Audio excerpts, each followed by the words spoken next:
बात अगर कर्नाटक पॉलिटिक्स की हम करें, जिस तरह से माहौल बनाया जा रहा है, नफरत वाला माहौल बनाया जा रहा है, मुझे एक पहलू समझ में आता है कि चूंकि इससे पहले चीफ मिनिस्टर येडुरप्पा जी थे, अब वो नहीं रहे, क्योंकि अब तक येडुरप्पा के नाम पर बीजेपी जीतते आ रही थी। अब चूंकि येडुरप्पा सीएम नहीं है, क्या बीजेपी की ये सोच है कि हम बीजेपी येडुरप्पा के बगैर हुकूमत में आ सकते हैं, इसलिए इस तरह नफरत वाला माहौल बनाया जा रहा है? अच्छा, एक मजबूत सियासी लीडर पार्टी का चूंकि आज इख्तिदार में नहीं है, तो उसकी कमी को पूरा करने के लिए शायद इस तरह से किया जा रहा है। आपका सवाल ये था। नहीं, मैं इस बात को नहीं मानता हूँ। देखिए, फैक्ट्स जैसे हैं, हमें उनको उसी तरह से फेस करना चाहिए, एक्सेप्ट करना चाहिए। क्या यूपी में किसी येडियुरप्पा की कमी थी? क्या यूपी में किसी येडियुरप्पा की कमी नहीं थी? ना किसी येडियुरप्पा का वजूद था, लेकिन वहां पर उन्होंने किया। आसाम में ये कर रहे हैं, आसाम में ये कर रहे हैं, मध्य प्रदेश का हाल देख लीजिए।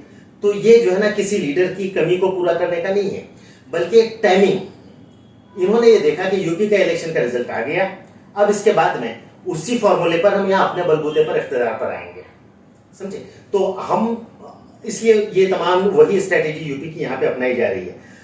येडियुरप्पा का होना ना होना नहीं, ये मैटर है टाइमिंग का, कि किस वक्त हमको ये स्ट्रेटेजी अपनानी थी। इस तरह से उन्होंने किया। आज अगर आज नहीं करते, एक साल बाद करते, लेकिन वो एजेंडे के तहत काम कर रहे हैं। और एक चीज और हमारे पास में एक गलत फहमी ये भी होती है, बहुत सारे लोग ये बोलते हैं, कभी ये होता है कि येडियुरप्पा की कमी को पूरा करने के लिए किया जा रहा है, कभी कहा जाता है कि डाइवर्जनरी टैक्टिक है, ये जो है ना अपना प्राइस राइज, इन्फ्लेशन, जॉबलेसनेस, इन तमाम चीजों पे हर फ्रंट पे अपनी नाकामी को छुपाने के लिए, डाइवर्जन के लिए लोग कर रहे हैं। नहीं, इस बात को आप ये मानिए कि किसी तरह की कोई डाइवर्जनरी टैक्टिक नहीं, ये इनका एजेंडा है, एजेंडा है, एजेंडे के तहत काम हो रहा है। हाँ, जब ये इस तरह से एजेंडे के तहत काम करते हैं, मुसलमानों के खिलाफ रोजाना एक नए नए जो है ना अपना इश्यूज लेकर आते हैं, नफरत पैदा की जाती है समाज में, तो ये जब ये करते हैं, तो उसका एक एडिशनल पॉलिटिकल बेनिफिट भी उनको हो जाता है।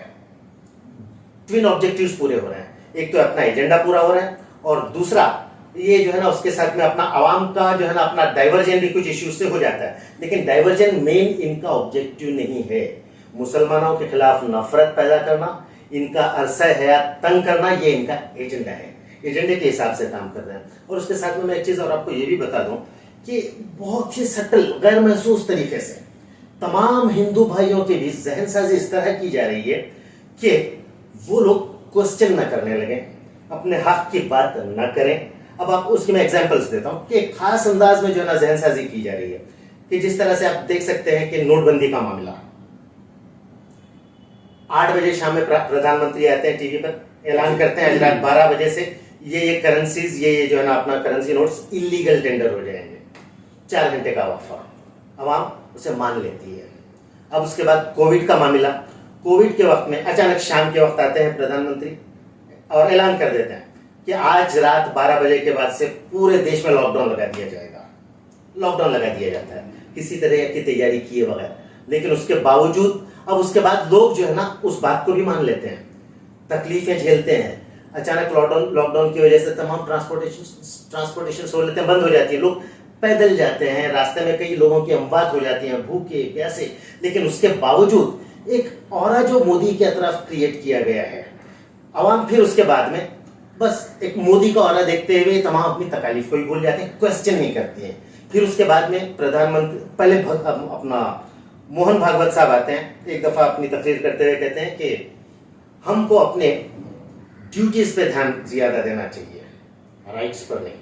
जबकि राइट्स और ड्यूटीज पैरेलल चलती है, दोनों की भी अहमियत है। लेकिन ये लोग फोकस इस बात पे करते हैं कि आपको अपनी ड्यूटीज को ध्यान में रखना है, या आपकी ड्यूटीज क्या है उस पर ध्यान रखना है। बाद में मोदी जी आते हैं, वो भी अपनी ड्यूटीज पे जो है ना स्ट्रेस करते हैं कि तुम्हारा फर्ज ये है, तुम अपने फर्ज पर ध्यान दो, तुम्हारे राइट्स पर ध्यान मत दो। राइट्स के बारे में तुम्हें सोचना भी नहीं है। तुम्हें जो कुछ दिया जाता है, नहीं दिया जाता है, you have to accept that, you have to always remember your duties. तो ये ड्यूटीज को याद रखने की जहनसाजी और जो किया जाए उसको क्वेश्चन न करने की जहनसाजी, ये जहनसाजी इसलिए की जा रही है कि अगर कभी हिंदू राष्ट्र का ऐलान होता है तो वहां पर जिस तरह का समाज क्रिएट किया जाएगा, उस समाज में कई कम्युनिटीज को सिर्फ ड्यूटीज याद दिलाई जाएंगी, राइट्स के बारे में सोचना भी नहीं चाहिए।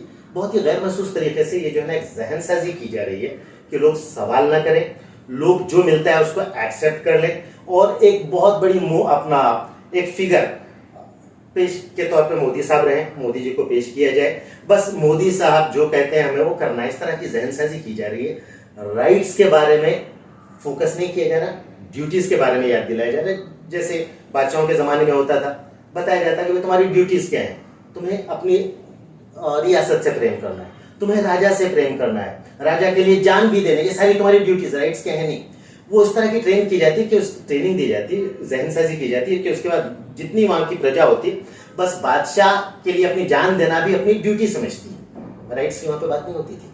उसी तरह से आज की डेट में भी यहाँ जहनसाजी ये की जा रही है कि नहीं, ड्यूटीज वगैरह छोड़ दो, इसे आपको अपने ड्यूटीज राइट्स को छोड़ दो, ड्यूटीज पे ध्यान दो। एक दुश्मन तुम्हारे सामने मौजूद है, उस दुश्मन से तुमको लड़ना है और हम तुम्हारे बिहाफ पे लड़ रहे हैं। अब पहले क्या होता था, हमारे हिंदू भाइयों के दिमाग में ये बात डाली जाती थी कि भाई यू आर द विक्टिम्स, हालांकि आप मेजोरिटी में हो लेकिन यू आर द विक्टिम, आप पे जुल्म हुआ करता था, आपने बहुत जुल्म सहे हैं, आजादी से पहले भी, मुगल के दौर में सहे हैं, फिर अंग्रेजों का दौर, बीच में गैप, उसको नहीं लाया जाता, फिर उसके बाद आजादी के 75 साल तक जो है ना आप जुल्म सहते आए हैं। एक सेंस ऑफ विक्टिमहुड पैदा किया जाता था। अभी थोड़ा स्ट्रेटेजी चेंज की गई है, सेंस ऑफ विक्टिमहुड की जगह सेंस ऑफ ट्रायम्फलिज्म कि भाई तुम जीत रहे हो। देखो आज ये कम्युनिटी तुम्हारी मर्जी के बगैर हिजाब भी नहीं पहन सकती, आज ये कम्युनिटी तुम्हारी मर्जी के बगैर कारोबार नहीं कर सकती, तुम इतने पावरफुल हो गए और पावरफुल आपको हम लोगों ने बनाया है। ये सारी एक फेक जो है ना एकदम अपना खोखली किस्म की फीलिंग्स डाली जा रही है, ठीक है, ये डाली जा रही है। लेकिन कर्नाटका में यहाँ का एक मामला अलहदा है।